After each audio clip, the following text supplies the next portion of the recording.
Subrahmanyam guarantee మీరేనా అండి? నేనే. నువ్వెవరమ్మా? మాది రామాపురం.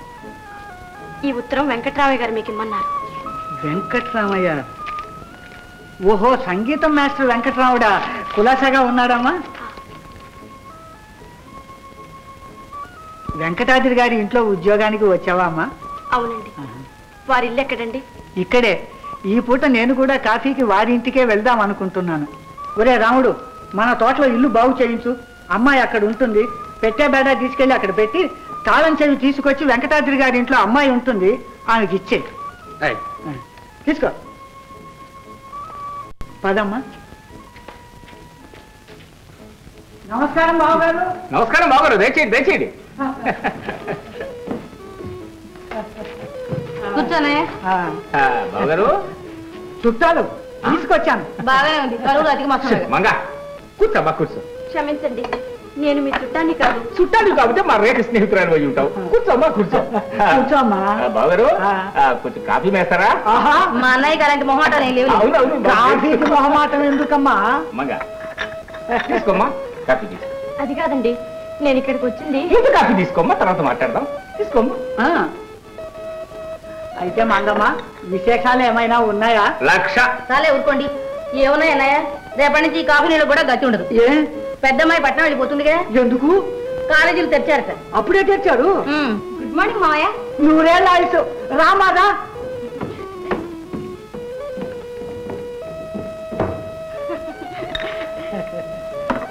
అమ్మా రేఖ, బాగా చదివి బిఏ పాస్ అయి మన జిల్లాకి ఫస్ట్ అనిపించుకో. అలాగే మావయ్య. ఇదిగోనమ్మా, దగ్గర ఉంచుకో. బావగారు ఒక్క మాట. అదేమిటే రేఖ, మీ స్నేహితురాలు వస్తే పలకరించవే? స్నేహితురాలా?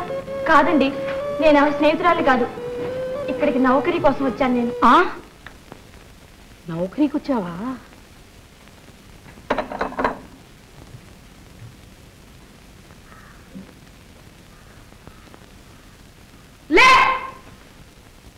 వన్నెల విసిరికరలాగా వచ్చి నాతోనే చాకరీ చేయించుకున్నదానివి నువ్వేం నౌకరీ చేస్తావే?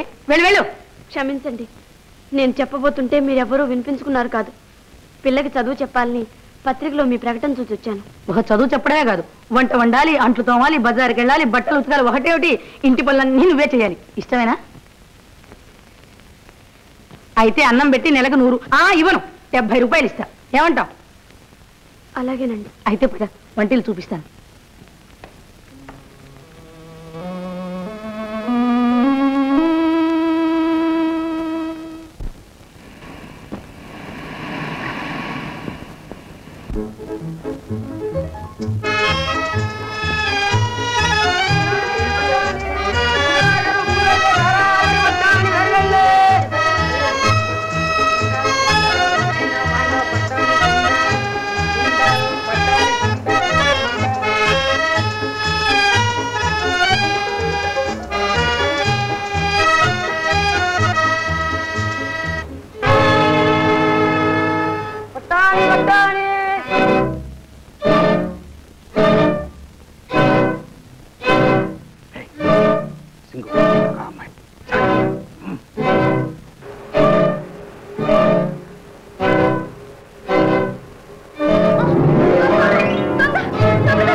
మీరందరూ ఇంత సహాయం చేసినందుకు చాలా వెళ్ళరండి. రైట్, నువ్వెందుకురా ఇక్కడ? చుట్టుకూడంగా దొంగ వెళ్దాం, భయపడకండి.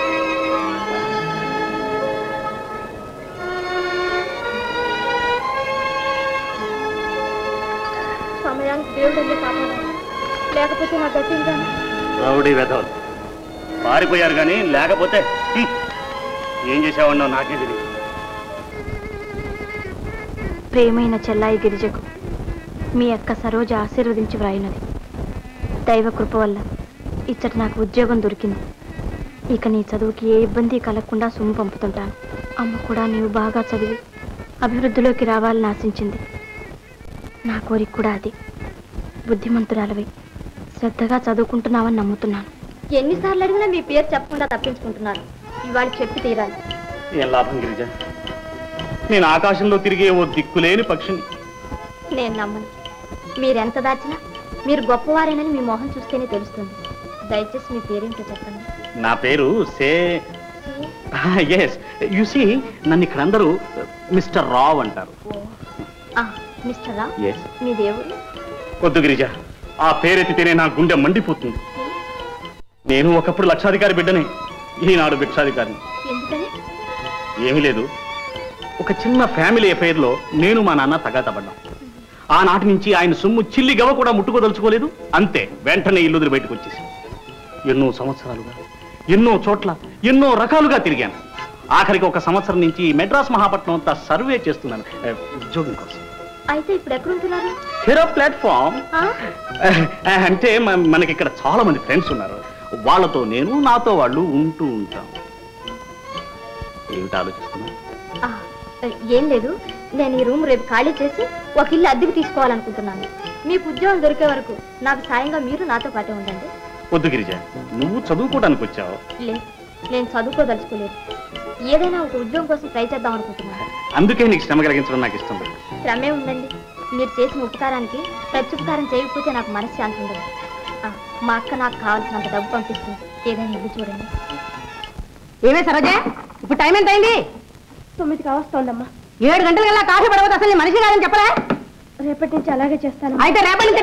అయ్యో అయ్యో అయ్యో, బంగారం లాంటి కప్పు కాస్త బద్దలు కొట్టావేమి? నీ చేతుల్లో సత్తువు లేదా? ఒళ్ళు పోయి తినేడా లేదా? వెళ్ళి కొత్త తీసుకురాపా, లేకపోతే నీ జీతంలో ఎవరికి వస్తాయనుకున్నావు? వెళ్ళు. స్వామి, 7 సంవత్సరాల నుంచి నిన్ను ఏకధాటిగా ప్రార్థిస్తున్నానే, ఏకాగ్గా నన్ను ఎన్నాళ్ళు ఉంచుతావు? ఒక్క పిల్లని చూసి ఒక్క పెళ్లి చేయకూడదు. వచ్చావా? నువ్వు వస్తావని అనుకుంటూనే ఉన్నాను. ఎలా అనుకున్నావు? మొన్న ఉద్యోగం ఇస్తానంటే తిరస్కరించావు. ఆడపిల్ల తిరస్కారం అంగీకార సూచకమైన నీ మదన కామరాజు కథల్లో చదివాను. అగురించావు గాని పాలు పోసుకున్న జగ్గ ఒకటి ఫస్ట్ క్లాస్ జగ్గిస్తాను. నా హృదయ వీణ మీటి నీ పాదముల చెంత నేను తీసుకో. ఖరీదెంత? మళ్ళా మనకు ఖరీదేమిటి, తీసుకుంది. నోరు మూసుకుని సరిగా చెప్పు. నోరు మూసుకుంటే మాట్లాడేలాగా నీకు కాబట్టి 2 అణాలు. తేలప్పుడు మన సరిగ్గా చెప్తావు చెప్పు. ఖరీదెంత? 2 రూపాయలు. ఇది మొదట ఏడవరాదు. ఏడుస్తూనే ఉన్నాను. 7 సంవత్సరాల నుంచి ఏడుస్తూనే ఉన్నాను. స్వామి, ఏది గతి నాకు?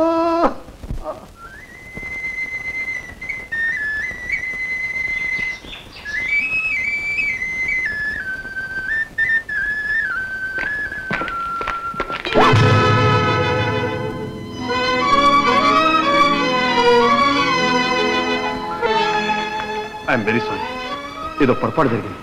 దీని ఖరీదంతా చెప్పమ్మా, ఇచ్చేస్తాను. మీ డబ్బు మా యజమానురాలు తిట్లు చివాట్లు మానిపిస్తుందా? Excuse me. సుబ్బనా, అయ్యా. మోహన్ దుకాణానికి వెళ్ళి పాలతి గోడి తీసుకురా. అమ్మాయి, నీది ఊరేనా? ఎందుకు? మరేం లేదు, తెలుసుకుందామని. మీరు తెలుసుకోవాల్సిన అవసరం లేదు. ఓన్లీ నీ పేరేమిటో? నా పేరుతో మీకేం పని? అబ్బే, కోపంలోనే ఇంత అందంగా ఉన్నావు, నవ్వితే ఇంకెలాగుంటావో అని. షటప్! మీరేదో పెద్ద మనుషులు అనుకున్నాను. ఒంటరిగా చూసి వేళ కొలవడానికి నౌకని బయటికి పంపించారు. అది కదమ్మా, ఇదిగో. నో నో నో, అమ్మాయి అమ్మాయి